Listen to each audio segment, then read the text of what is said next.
The one piece of advice I'd like to give really is not to be discouraged. So I would say follow your passion. And if you're really willing to work hard and be honest with yourselves and find kindred spirits with whom you want to work with and that have that same passion and that same drive as you do, there's nothing you can't achieve.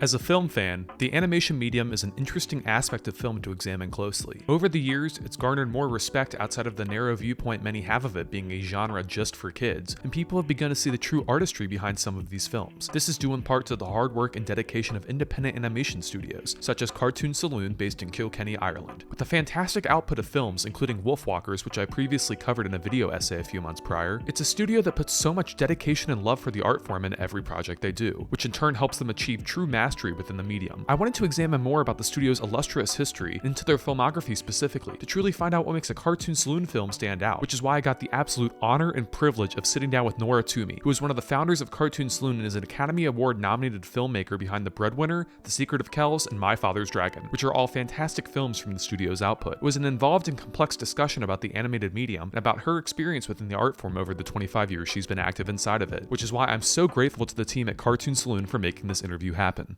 So I'd love to start off this conversation with this question, since I'm currently a film student within college, and a lot of students I know, such as myself, are always interested in hearing about how filmmakers and artists found their love of the art form. I'd love to hear about the moment you discovered the film and animation art form, and when you learned how impactful and moving it can be as a storytelling medium. I guess I discovered animation without really realizing that it was animation. And certainly as a child, well, I didn't go to the cinema. It wasn't really a thing in our household. I grew up on a farm. We didn't have really a culture of going to the cinema or or TV in the corner of the kitchen. And so that's where I got to see things mostly, but I didn't really understand what animation was. It just, to me, it was a feeling. So like films that were shot on sets, like The Wizard of Oz they have a certain type of feeling about them. Animation had that certain type of feeling as well. So it was much later before I started to question, okay, well, how do drawings move? And, and all of that. In fact, I'd say I was an animation student before I started to really question that. But I loved the way that animation made me feel. And I loved that I could then go and draw the characters. I loved watching The Wonderful World of Disney and praying that it would be animation and not live action documentary. So I got to see wonderful the films like Snow White, etc., and Cinderella, and I love them very much. The second part of your question was about when you learned how impactful and moving it can be as a storytelling medium. Well, I think for myself, I guess I understood how impactful it was, first and foremost, before I think I was in college, maybe before I began to realize that this was an art form that you could, in a sense, manipulate to, have the audience feel a certain thing or to lead them down a certain path or explore certain themes. And so it was that part of it. But I guess, later, I was in my early 20s before I began to really understand that. But for myself, I just always loved animation. I loved film. I loved to literally lose myself in somebody else's storytelling. And in a way, I guess I was a little bit sad when I started to look behind the curtain, like speaking of The Wizard of Oz, where you get to see a little bit behind the curtain when you start to make films yourself or start to explore story, get to understand structure, get to understand animation performances and that. And so I was a little saddened because you never quite see the same, you never really see film the same way again. Once you've seen behind that curtain, a little bit of the magic kind of goes. So my next question is, as many readers and listeners of this conversation might know, you are one of the founding partners of Cartoon Saloon, which is an independent animation studio located in Kilkenny, Ireland, that has a fantastic output of films with numerous accolades over the years. I'd love to hear in this next question about the moment when you, Paul Young, and Tom Moore decided to create such a studio, and now since the studio is at its 25th anniversary, whether you expected the legacy that you've created way back in the day. Well, myself and Tom and Paul, we met in college, and Tom and Paul initially started a kind of like to work together, making kind of DVD content, games kind of content, way back in college. And then I was doing a little bit of work with Tom on the side. But Tom Moore and actually Aidan Hart, another guy that I went to college with, had the beginnings of The Secret of Kells, which was our first feature film, or became our first feature film. They had a load of sketches, they had some story ideas, and they had a lot of energy and confidence, and really wanted to set up a studio and just make our own stuff. And so for myself in particular, and I think for Paul definitely, and then for a number of our peers and friends in college, we just were drawn to that kind of energy. And for me, certainly, it was the first time in my life, I suppose, I really started to think of the creative industries as something that a place that I could be, something that I could follow, and it wasn't just kind of like a hobby or something, So, so it was in college where we all started to kind of gel together, and so I finished a little bit ahead of Tom and Paul. I worked in Dublin for a year in a great studio called Brown Bag, who would do a lot of content for younger audiences. And so when Tom and Paul and Aidan and all of these folks that a lot of whom I still work with today, when they qualified, finished their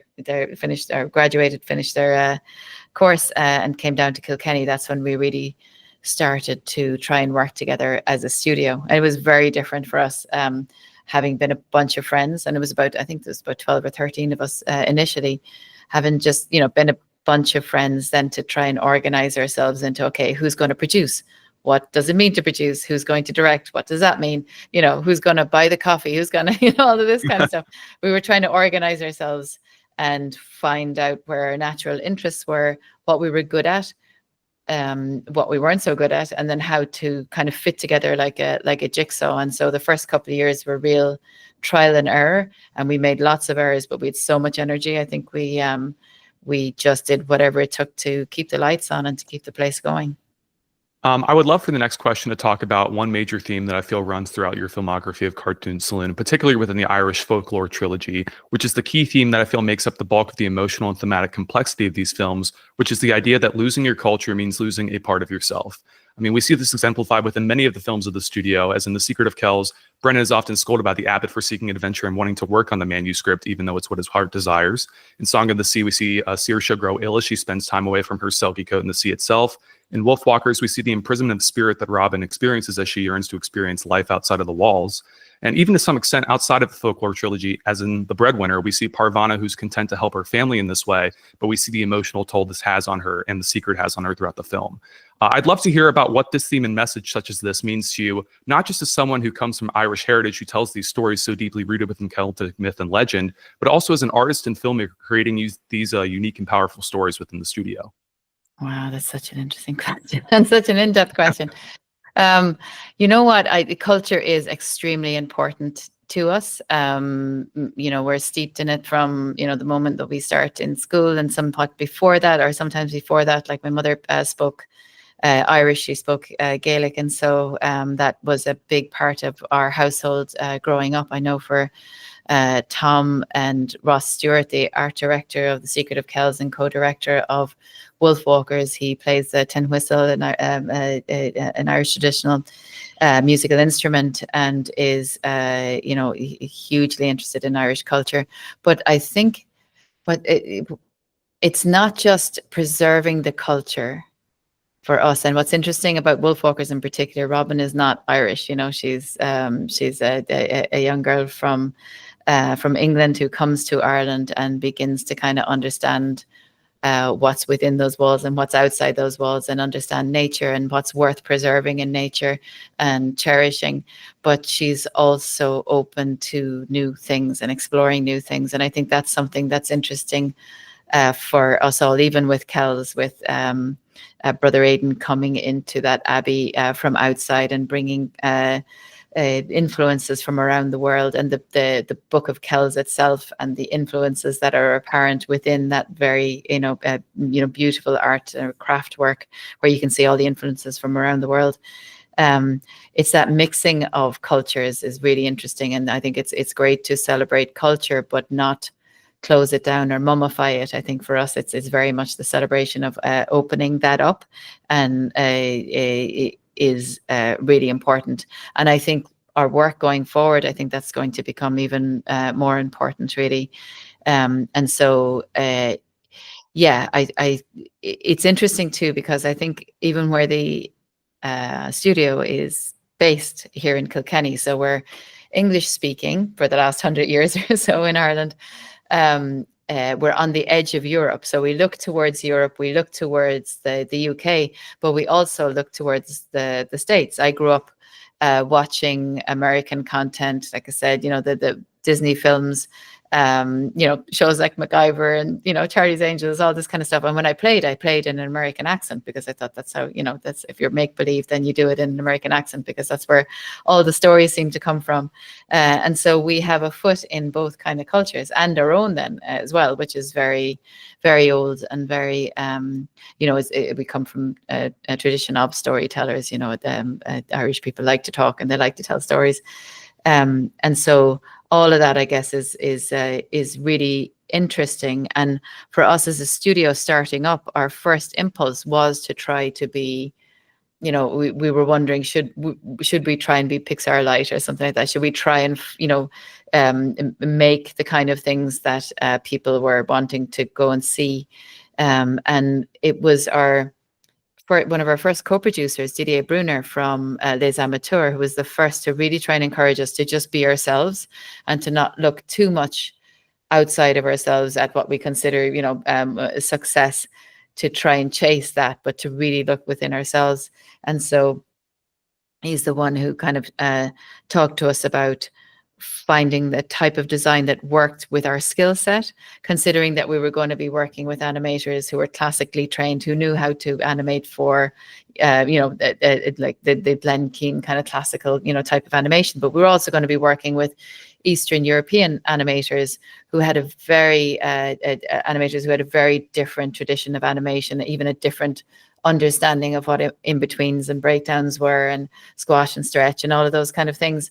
They had a different approach to. So how could our work survive, the way that we were able to finance our films, which was through co-productions. And so we knew we were always going to be a studio that would have to work in partnership with other studios. We'd rarely be able to make something under our one roof because we wouldn't be able to raise enough money in Ireland. And so that dictated, in a sense, how we approach our design, and that dictates how we approach our animation.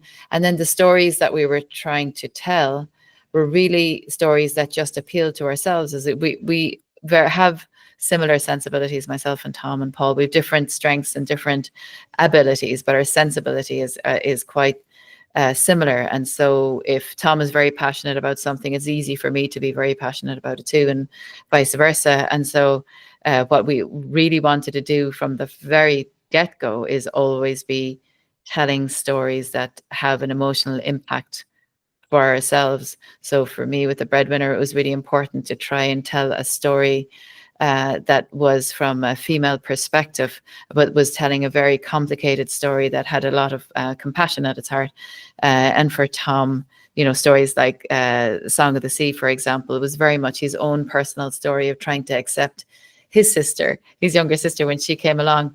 And so we always find something personal because, as you know, animation takes a very long time. A lot of our films, are at least 5 years, if not longer, in the making. And so making sure that it's something that our hearts are in and that we're passionate about is something that's really important to us. Such a great answer. I loved that so much. The next question is, one major factor of the animation industry that I feel makes up the bulk of its identity is the idea of change in terms of both innovation and ideas. Throughout the history of the medium, there have been countless technological advancements and ideas that have pushed the boundary of the art form in a way that people could not have expected even 10 or 20 years ago. I'd be interested to hear, as an animation director at a smaller independent studio that lies outside the main Hollywood sphere, what is one of the biggest changes or innovations you've experienced or seen within your time in the art form? For us, I think it was just honestly, like, computers becoming something that was, that were affordable and that every studio could have. We moved from having one computer literally to, everybody, I look out now and everybody's working away on their Cintiqs. And so they're still making hand-drawn animation, but they're doing it on a computer screen. And so that was, I think, had we tried to set up a studio a couple of years earlier, we wouldn't have been able to. So for the first couple of things that we did some commercials, we made some short films, but we wouldn't have been able to afford that equipment without bringing in major investment. And that major investment would have changed the type of jobs that we do, because they would have demanded a return on their investment pretty quickly. And so the culture, we would not have been able to find our own voice. We would have been chasing, how do we look like, a larger studio? How do we polish our work? Which would mean then that our work was not so timeless. I mean, just last week, because they were showing The Secret of Kells in a Polish film festival, I started to look at the trailer for it, and I realized it looked like something that we could have made last year or 50 years ago. It's timeless.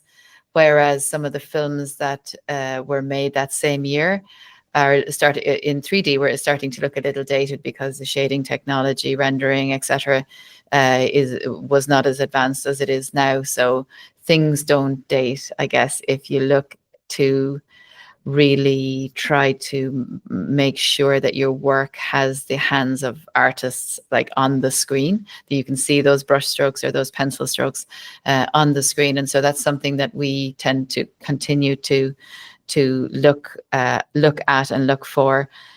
So I guess that technological breakthrough, I think, when we started to understand that, it was funny because we have a number of technical directors now who plan the pipeline for each of our projects. But when we started out, there was no such thing as a technical director. So we were trying to figure out, okay, well, how come our Photoshop files are so large, and how can we render this, and how long does it take to render it, and what happens if we run into trouble? Those jobs were just being created. And so it was a difficult time, and it was very difficult even then to see, okay, what kind of things, tricks can we play with Photoshop and the After Effects and whatever we were compositing in. What can we do that's going to enhance the artist's kind of look to what we're doing, rather what's a gimmick that's going to look really dated in a year's time. And so that's something that we continue to do. And now, on the advent of AI, I think that's, again, it's an important thing. It's like, how do you not fall into the traps, I suppose, of just using something that's kind of gimmicky, that's not going to stand the test of time. I think people respond in the same way that, you can buy something that's mass made, or you can buy something that's handcrafted. And for us, certainly that handcrafted feel is something that we want to continue to hone in on, because for us, just making sure that we tell stories that are worth telling, and we tell them in a way that celebrates the experience and talent of the animators, who spend decades honing their craft and learning how to create performances with characters, is something that we continue to support. Yeah. So for my next question, it kind of goes off the nature of the independent nature of the studio. Specifically towards the beginning of your career, I'm sure that distribution was a subject matter that you had to figure out, especially in worldwide markets outside of Ireland, such as North America and beyond. For the studio's first few feature films, you were fortunate enough to work with G Kids on the distribution in North America, which is a fantastic label supporting independent and foreign animated films. There occurred a shift, however, with your most recent films, Wolfwalkers and My Father's Dragon, where you inked out streaming distribution deals with Apple TV Plus and Netflix, respectively. I'm curious to hear about how the age of digital content consumption and an emphasis on streaming services and content have changed the way your films have been marketed and released, and whether there were any changes in terms of crafting and creating these films with the shift in distribution in mind. That's again a really interesting question. We continue to learn, I guess, really about distribution. I don't think there was an audience for our films when we started out. There was, nobody really looking for the type of films that we were making, and so that's something that the audience for Cartoon Saloon's work is something that we have kind of, eked out with our partners, with our distribution partners over the years. And yes, G Kids, the first film that they distributed was The Secret of Kells. It was the company had just come into existence the same time as The Secret of Kells was ready for distribution. And so they really understood the type of film that The Secret of Kells was, probably more than we did, at the time. And so their support for Cartoon Saloon was something that was really, I think we would probably have faded away without it. We mightn't have survived to make a second film. And certainly the Oscar nomination for the Celtic trilogy and for the Breadwinner brought a spotlight onto our work that, again, I think was priceless for us. That kind of support from our peers, and then the amplification that something like an Oscar nomination, the amplifying effect that it can have, really solidified the studio. The industry continues to change. The streaming services came on, and I think like a lot of studios worked out some kind of deals with those streaming services over the years, and then things change again. And I suppose if there's one thing we've learned is that everything moves in cycles, and purse strings that were open close up, and then they might open up again in a couple of years' time. And I suppose what we want to do really, and again, it's something, like I said, that we continue to learn, is to try to support the smaller distributors if we can, and because those are the ones who feed back into us being able to tell kind of stories that are a little bit outside. For us, quite honestly, the perfect structure for our work is when we work in co-production, the director ends up with a lot of creative freedom, because you have many different producers, you have many different territories working on the film, and the one unifying force is the director. And usually we're partnered up with small studios who really want to support a unique storytelling voice. And that's really valuable for us, because that's when we get to do, I think, what we do best. So it's interesting, and I think what's most interesting for us is because we're a company of storytellers, but we're also having to learn the business side and learn how it changes, and even relationships within studios and with distributors, those changed quite a bit. The making of My Father's Dragon, that we had a number of turnovers of different executives on that project.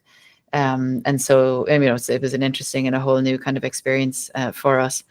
But I think, that kind of the slow and steady building of our audience through word of mouth, through people exploring it. It can be frustrating, because there's been times where we've had to elbow for room in the smallest of art house cinemas, not of mine, the bigger kind of, cineplexes or anything like that. We've been, really having to struggle to have our movie seen. And that can be really frustrating for us, because we've spent years on these films. We have, people who have invested in the films. It's something that we continue to learn. And honestly, I don't really have an answer for that really good and complex question. It's just something that it's a market. You have to take the temperature of the market. You have to see what the best decision for where the company is at that particular time, and the project that you're trying to get people to see, is. I mean, at the end of the day, we're storytellers who want people to see our films, whether that's in cinemas, that's which is, of course, where we hope people will see them. But then, not everybody has access to that. Not everybody can afford that. Maybe some people end up watching something on a phone, and that's not our decision to make. We make the best films we can, and then we put them out there in the best way we can, and then hope that people see them in the best way that they can. But I'll never be sorry, I guess, that people who maybe can't afford to bring a couple of their best friends to a cinema and spend whatever $100, on that experience.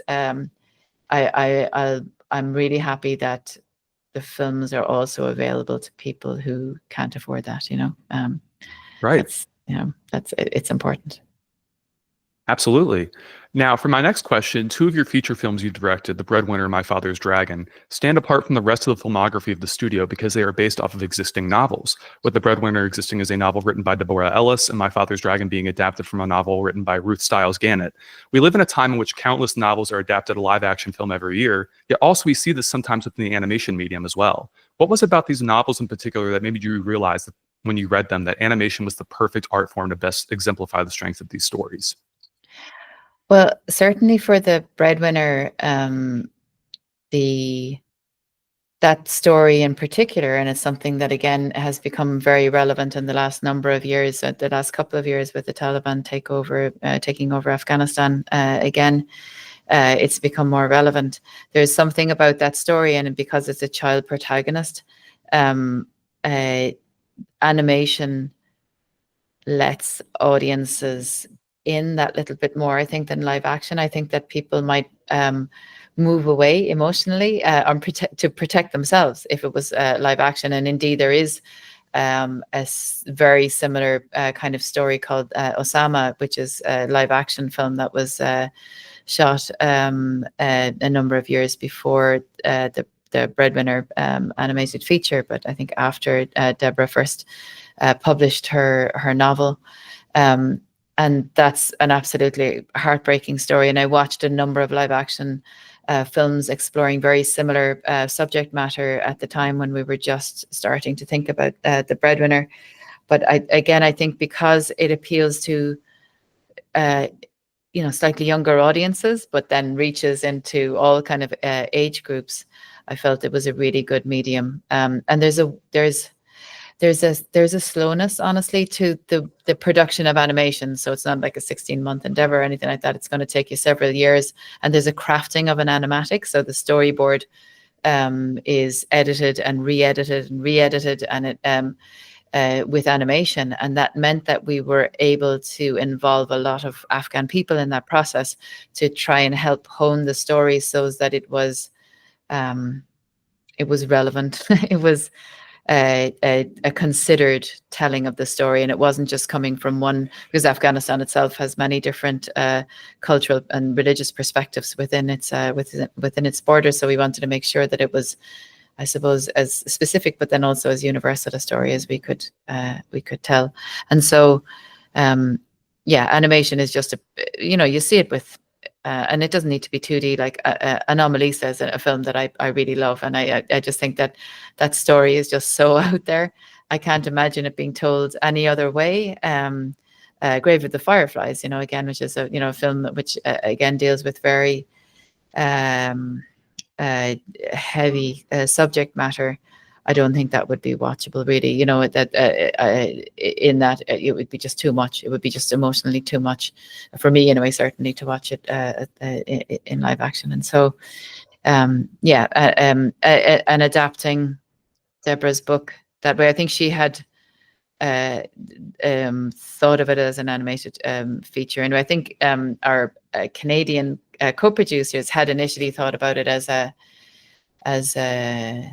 live action, but it was just, it would have been impossible to shoot at the time, I think, or very difficult anyway, because it was a historical piece, of course, at that time anyway.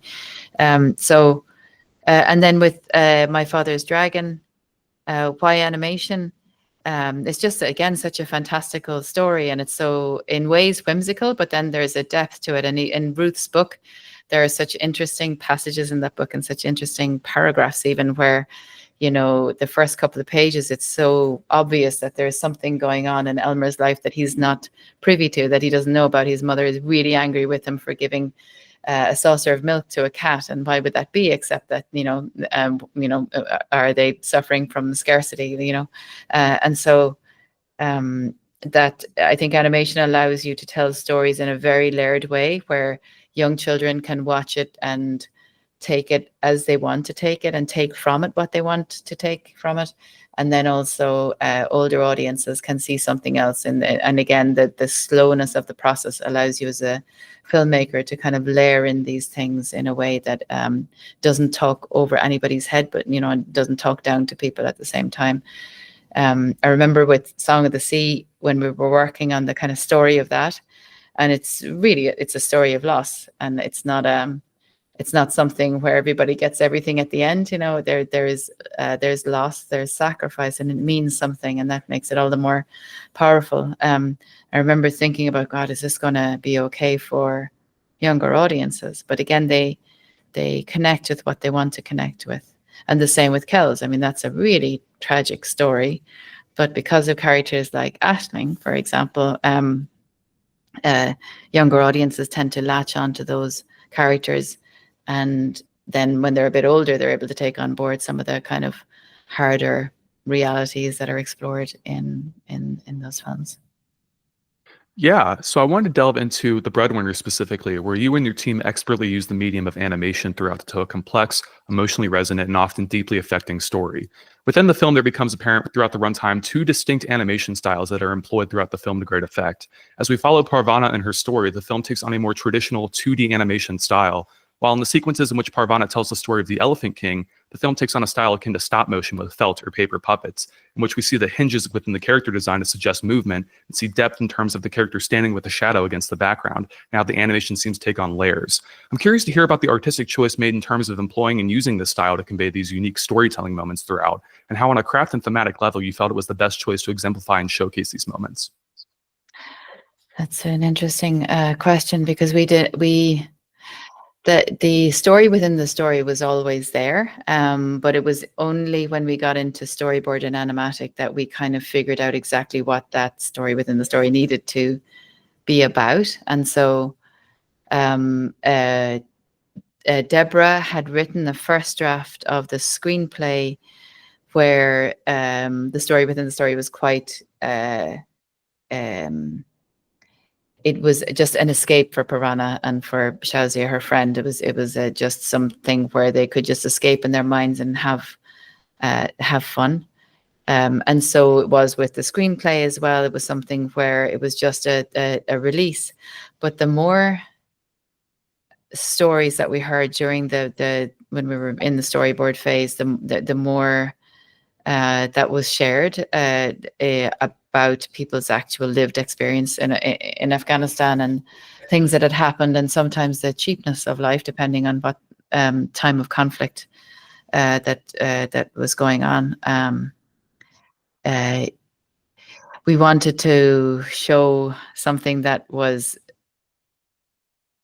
we weren't just saying, the Taliban took over Afghanistan and this was it. This was the worst thing that ever happened. In fact, some people that we talked to said that they were, that there was a sense of relief when the Taliban came in, because they had years of civil war before that and a conflict before that, and it seemed like at least there would be some law and order. And so we wanted to kind of express that complexity and show that this family, the central family, had suffered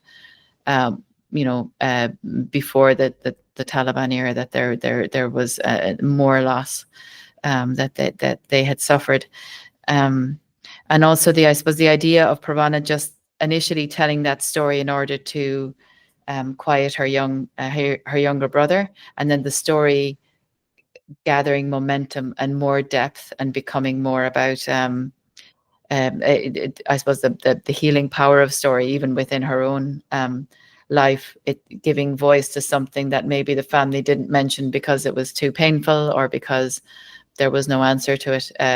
That all led to that story being crafted in storyboard. And so because we wanted it to look very different from the style of animation that we had chosen for the film, for the main part of the film, where you got to see, it was very important to us that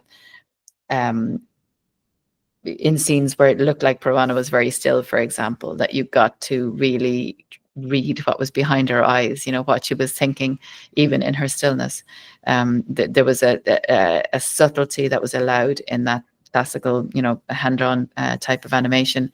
And then the more kind of puppet animation that we were using for Suleiman's story was something that allowed us to start off kind of comically almost, There was just something that was just going to soothe her little brother, and then became something that just gave herself and Shazia a little bit of relief, that it became deeper and deeper as time went on.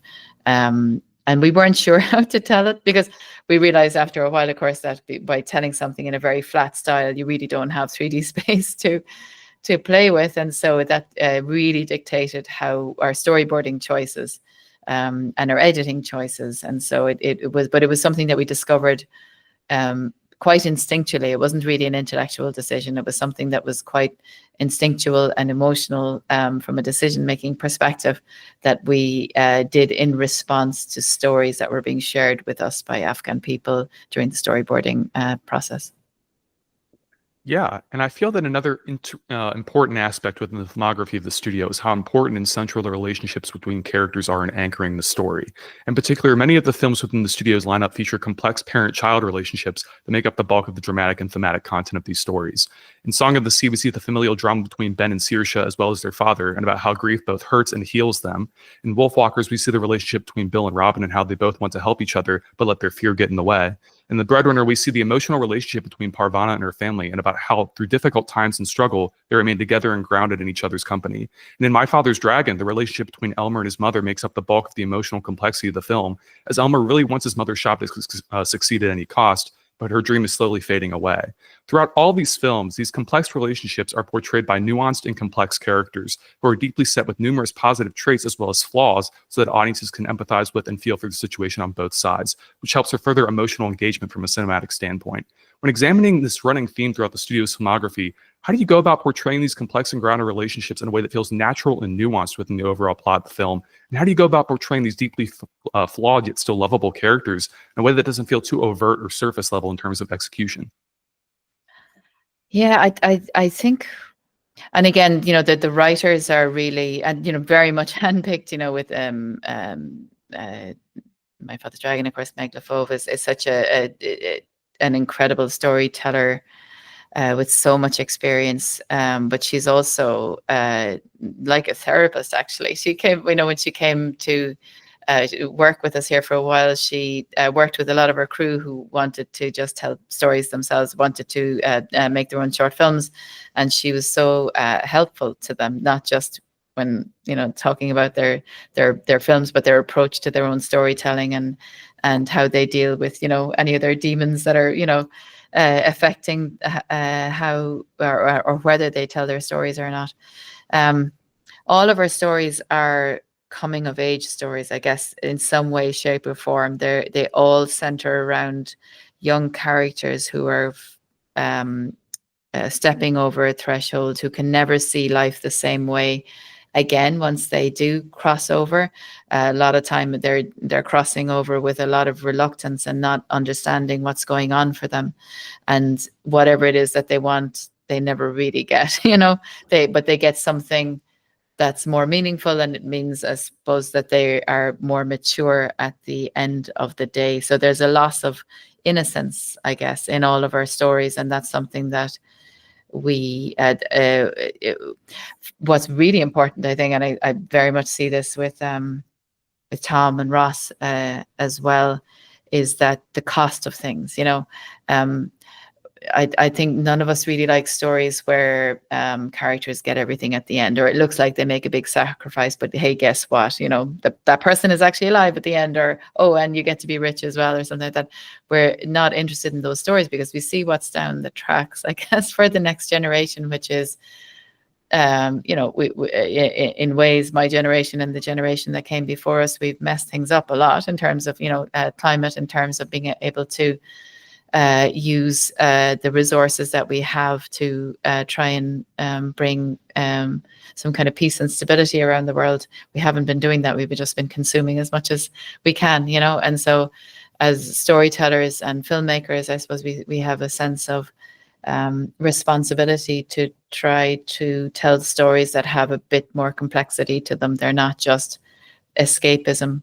They are tools by which you can see that, okay, a character that you might love, if it's from Song of the Sea, for example, or that went through something, they came out the other side, they survived, and they're stronger for it, and you can be too. I mean, for me, certainly, those are the stories that I always that I've always responded to, and the ones, when I look at things like Lord of the Rings, I look at stories that where somebody has endured something and managed to get through and know they're not the same person and they can never return to that innocence. But those are the stories that are, that we've been telling for thousands of years, since the Odyssey. We've been telling stories of endurance. I often wonder, I don't think that human beings really are, that happiness isn't our goal, because oftentimes, people seek out what it is that makes that they feel most familiar with. And if they've had an unhappy childhood, then maybe they might seek that out again. And if they manage to learn from that and move on to the next kind of another realm of existence, I guess that's a good thing. But for us, the kind of happy ever after, where everybody gets everything, is kind of meaningless. And so that's why we really want to push for characters that really experience something that costs them something in their lives, and that makes the whole story much more worth telling. Yeah, so building off a question that concerns your status as an independent animation label, one of the major ideas that is emphasized throughout film and animation school is the idea of the animation pipeline, or the process of how an animated motion picture is created. It's a very intricate and delicate process, and it's especially prevalent inside major Hollywood animation studios implementing 3D animation techniques. Your studio, however, is in a unique position where it finds itself outside of the main Hollywood landscape and concerns itself with 2D animation instead, which is rarely pursued within the art form nowadays in mainstream feature films. In regards to the workflow and the animation pipeline within your studio, what are the differences you find between the workflow for a traditional hand-drawn 2D animated feature film and a computer-generated animated feature film? And since you lie outside the overarching reach of the mainstream Hollywood animation industry, do you find that you have more freedom in terms of workflow or artistic license within your films? Yeah, we do and we don't have more freedom, and because we work in co-production generally, so we're looking for other studios around Europe and around the world whose pipeline is malleable enough that they can that we can explore something together in terms of how things look. I suppose the big difference, I mean, there's some technical differences, like in 3D, a lot of previs is used, now, so there might be less decision making in terms of the blocking and composition for a storyboard, or there might be several more versions of storyboards maybe than we do. We maybe commit a little bit sooner. We like restrictions, honestly, because it's within those restrictions, and we always have, big budget and schedule restrictions. And if you're working within those, that actually gives you a lot of freedom as a director. If you're being really realistic about, I actually only have this amount of money and I really only have this amount of time, but I get to tell a story that's a little bit different within those restrictions, then you can, I think you and your team, I mean, we've been working for 25 years with incredible people who solve all kinds of problems and come up with all kinds of solutions and innovate in so many different ways. They can do that within that kind of, within the restrictions that we have. And I think that can give you freedom. Sometimes it's interesting. We've been, doing picture grade with people who are used to doing 3D, and they're used to people coming in with no decisions having been made and every kind of a mat available to them in 3D, in the 3D space. Oftentimes directors come in and they are at grade stage, but before they're really making art direction decisions, about color schemes and all of this, which to me is madness, and must be maddening for the directors as well, to leave things open for that length of time. If you're really strong with your decisions earlier on, it means your film is going to be stronger, I believe, and the same with making iteration after iteration of that, the same story, and never tying things down. Or if you've got a joke in your film and you get tired of the joke, asking a storyboarder for a new joke, you have to kind of, I think, in a way, or at least we think we do, respect the energy of our animators as well. They can't, even if you had a much bigger budget and a much, longer schedule, they only have so much energy, and they can only invest in so many different versions of the scenes that they're that they're presenting to you as a director, and so you have to be mindful of their energy as well. That's why I love that Tom is still animates all the time, and Ross will always get his hands dirty and really literally play with the paint that he expects his team to as well. I as well will try and make sure that I understand what it is that every department does, because when you do that, you can really respect and stand or sit in their shoes and on their seats, and understand what it is that they do. And so that it makes you more disciplined, I think, as a director. And I that's why I do think it's good to have those kind of limits, if you have it makes you clever, I think, about what it is that you do and how you do it. Yeah, so before time runs out, I have two more questions left. First, when talking about the legacy that Cartoon Saloon and everyone on the team has left behind, it's impossible to overstate just how impactful your films have been, not just on the animation industry in general, but film overall, as you craft such personal and heartfelt stories that truly feel like a labor of love. Yet also, it's sometimes difficult to remember that the studio is young. It's only at its 25th anniversary, but you've accomplished so much thus far in your careers, and the future is looking bigger and brighter for everyone on your team. This is why I'd love to ask, where do you see both yourself and the team at Cartoon Saloon as you near the next few years and beyond? It's very kind of you to call us young. We're far we don't feel young. It's interesting because I think we're really energized. Myself and Tom and Paul and a lot of the crew are really energized, and again, just trying to use that little bit of space that we've made and that for ourselves on the bigger world stage, to just try to tell as many brave stories as we can, and to try and tell them as beautifully as we can. And by beautiful, I don't mean it kind of sugar-coated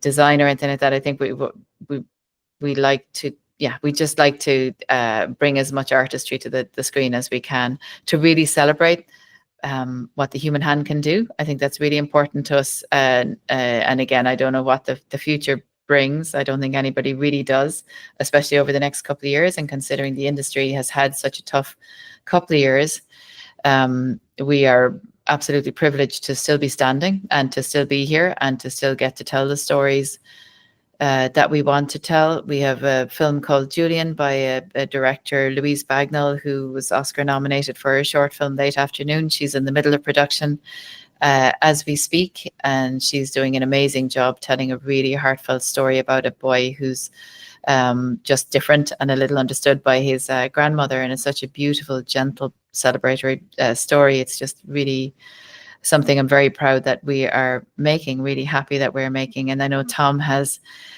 great ideas for his next features. So, and as do I. So we're just, we if anything, we're just digging a little bit more into our own personalities and just using this opportunity that we have to make sure that the uniqueness, I guess, of what we have to offer is that we continue to explore it, and not in ways that kind of revisit what we've already done, but just to try and push that further again. Yeah, and lastly, because this conversation has been centered around the craft of film and the art form of animation, I know that a lot of the readers and listeners of this interview are fellow film and animation students who are passionate and full of love towards this medium of cinema.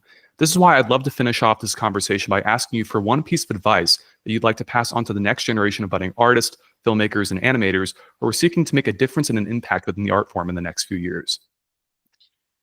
The one piece of advice I'd like to give really is not to be discouraged ever by anybody. There are so many people, and oftentimes, in an educational setting, somebody can say, okay, well, there was this pattern and this is why these studios were successful and these were the people that were in, such and such as class at the time, and that's why it was successful.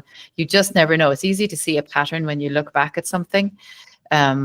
But I recently realized that if I, with everything that I know with my 25 years experience now, had sat in a room with young Cartoon Saloon when they said they wanted to make a feature film about some monks and a book, I would have probably given them a reality check that they mightn't have they mightn't have survived, from.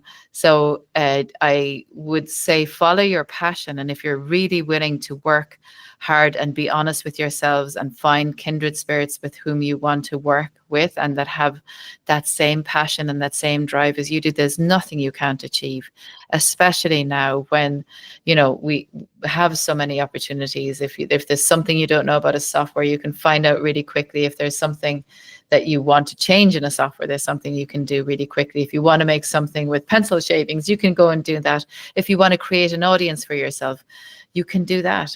The one privilege, I guess, that people have is time, and that's time because you don't have to, if you don't have to get up in the morning and go to bed in the evening trying to make ends meet, then you're in a really privileged position, and if you can eke out another half an hour in that where you don't have to care for other people, or where you can just go and be creative yourself, and that is a massive privilege. So don't take that lightly if you have it, and then try to use it to push the storytelling medium. Don't chase after money, chase after the truth in storytelling. I think that's what really endures. Wonderful. That's all the questions I have for you. Thank you so much. Thank you, Mitchell.